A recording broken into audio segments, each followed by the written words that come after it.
Hello കൂട്ടുകാരെ, എല്ലാ കൂട്ടുകാർക്കും എസ് ട്രാവൽസിൻ്റെ പുതിയൊരു വീഡിയോയിലേക്ക് സ്വാഗതം. ഇന്നത്തെ നമ്മുടെ വീഡിയോയ്ക്ക് ഒരു പ്രത്യേകതയുണ്ട് കേട്ടോ. നമ്മളിപ്പോൾ പോയിക്കൊണ്ടിരിക്കുന്നത് ഒരു ശിവക്ഷേത്രത്തിലേക്കാണ്. ഈ ശിവക്ഷേത്രത്തിനൊരു പ്രത്യേകതയുണ്ട്. വയനാട്ടിലെ പുൽപ്പള്ളിയിൽ കാടിന് നടുവിലായി സ്ഥിതി ചെയ്യുന്ന ഒരു ക്ഷേത്രമാണിത്. 2500 വർഷങ്ങളോളം പഴക്കമുണ്ട് ഈ ക്ഷേത്രത്തിനാണ് എന്നാണ് പൊതുവെ പറയപ്പെടുന്നത്. നമുക്ക് വ്യക്തമായി അറിയില്ല, ഗൂഗിൾ ചെയ്താലും നമുക്ക് അങ്ങനെ തന്നെയാണ് കിട്ടുന്നത്. ക്ഷേത്രം കാടിനാൽ ചുറ്റപ്പെട്ട് കാടിൻ്റെ ഉള്ളിലാണ് ഈ ക്ഷേത്രം ഉള്ളത്. അതുതന്നെയാണ് ഇവിടുത്തെ ഏറ്റവും വലിയ പ്രത്യേകതയും. നമ്മളിവിടെ വന്ന് ഇറങ്ങുമ്പോൾ തന്നെ നമുക്ക് എന്താ പറയുക, നല്ലൊരു ശാന്തത ഫീൽ ചെയ്യും.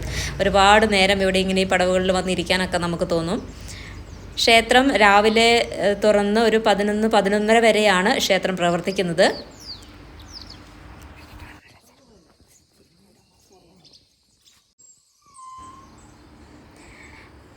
നമ്മൾ ആരാധനാലയങ്ങളിലൊക്കെ പോകുന്നത് എന്തിനാ? ശരിക്കും നമ്മുടെ മനസ്സിന് ശാന്തിയും സമാധാനവും ഒക്കെ കിട്ടാൻ വേണ്ടിയിട്ടാണല്ലേ. അങ്ങനെയുള്ള ഒരു സമയത്ത് ശരിക്കും പറഞ്ഞിട്ടുണ്ടെങ്കിൽ ഇവിടെ വരുമ്പം, ഇവിടെ വന്ന് കയറുമ്പോൾ തന്നെ നമുക്ക് ഫീൽ ചെയ്യുക അങ്ങനെ ഒരു ഫീലാണ് കേട്ടോ.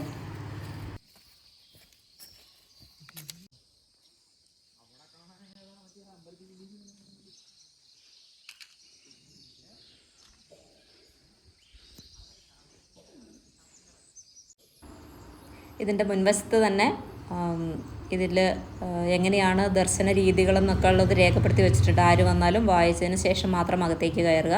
അപ്പോൾ നമുക്ക് എങ്ങനെയാണ് ഇതിൻ്റെ ദർശന രീതി എന്നൊക്കെ നമുക്ക് ഇവിടെ നിന്ന് മനസ്സിലാക്കാൻ പറ്റും.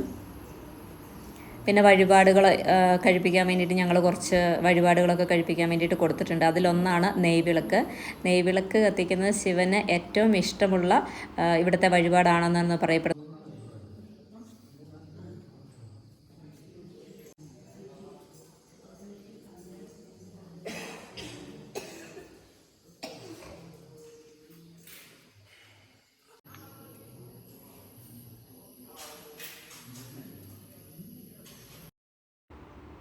വയനാട്ടിലെ പുൽപ്പള്ളിയിൽ കാടിന് നടുവിൽ കാപ്പിക്കുന്ന് എന്ന സ്ഥലത്ത് സ്ഥിതി ചെയ്യുന്ന ഈ ശിവക്ഷേത്രം AD 13-ാം നൂറ്റാണ്ടിൽ പണി കഴിപ്പിച്ചതാണെന്നാണ് ചരിത്രകാരന്മാർ വിശ്വസിക്കുന്നത്.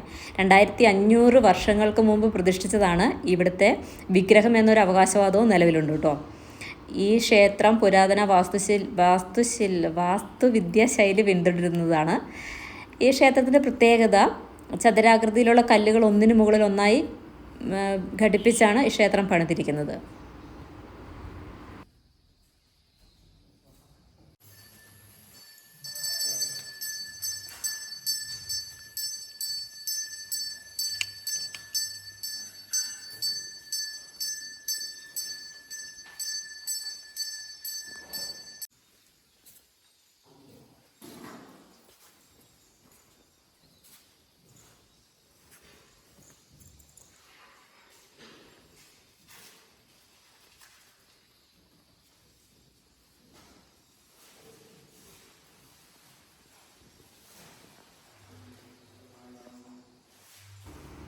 തൊഴാനൊന്നും അറിയത്തില്ലെങ്കിലും കൂട്ടുകാരി ഉണ്ടായിരുന്നു, അവൾ ഹിന്ദുവാണ്. അപ്പം അവളുടെ കൂടെ നടന്ന് ഞാനും തൊഴുത് ചന്ദനമൊക്കെ വാങ്ങി, ചന്ദനമൊക്കെ കയ്യിലിങ്ങനെ വാങ്ങുമ്പോൾ നമുക്ക് ഭയങ്കര ഒരു ഫീലായിരുന്നു കേട്ടോ.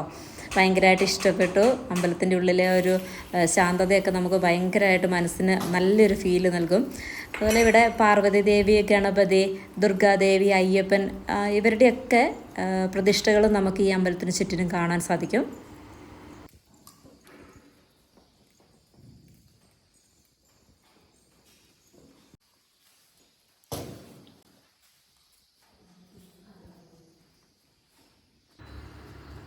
ഞങ്ങളും അമ്പലത്തിൽ വന്നപ്പോൾ കുറച്ച് വഴിപാടുകളൊക്കെ കൂട്ടുകാരി പറഞ്ഞു തന്നതനുസരിച്ചിട്ട്, നമുക്കറിയില്ല, പക്ഷേ അവൾ പറഞ്ഞു തന്നതനുസരിച്ചിട്ട് ഓരോരോ കാര്യങ്ങൾക്ക് നമ്മുടെ ശത്രുസംഹാര പൂജയും പുഷ്പാഞ്ജലി അങ്ങനെ കുറച്ച് കാര്യങ്ങളൊക്കെ ഞങ്ങളും ചെയ്തിട്ടുണ്ടായിരുന്നു.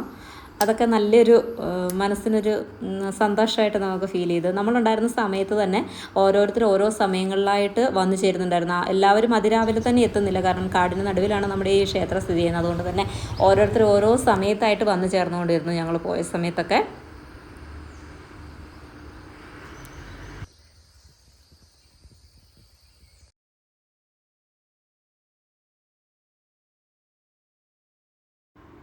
അങ്ങനെ ഞങ്ങൾ തൊഴുതിട്ട് അമ്പലത്തിൽ നിന്നൊക്കെ ഇറങ്ങി വഴിപാട് കഴിപ്പിച്ച് പായസമൊക്കെ കിട്ടി. അതൊക്കെ കഴിച്ച് ഹാപ്പിയായി. കുറച്ച് നേരം ഞങ്ങളിവിടെയൊക്കെ സ്പെൻഡ് ചെയ്യാമെന്ന് വിചാരിച്ചിട്ട് കുറച്ച് സമയം നമ്മൾ കാടിന് നടുവിൽ നമ്മളിങ്ങനെ ടൈം സ്പെൻഡ് ചെയ്യുമ്പോൾ ഭയങ്കര സൈലൻ്റ് ആണ് കേട്ടോ ഇവിടെ. അപ്പോൾ അങ്ങനെ സ്പെൻഡ് ചെയ്യുമ്പോൾ നമുക്ക് ഭയങ്കര രസമായിരുന്നു. അപ്പോൾ ഞങ്ങൾ അങ്ങനെയൊക്കെ സ്പെൻഡ് ചെയ്തതിന് ശേഷം പോകാൻ തീരുമാനിച്ചു. അപ്പോൾ ഇന്നത്തെ ഈ കുഞ്ഞു വീഡിയോ ഈ ശിവക്ഷേത്രവും നിങ്ങൾക്ക് എല്ലാവർക്കും ഇഷ്ടമായിട്ടുണ്ടെങ്കിൽ എല്ലാവരും നമ്മുടെ ചാനലൊന്ന് സബ്സ്ക്രൈബും കൂടെ ചെയ്തിട്ട് സപ്പോർട്ടും കൂടെ ചെയ്യണം കേട്ടോ. അപ്പോൾ ഓക്കെ, ബൈ ബൈ. വീണ്ടും ഒരു വീഡിയോ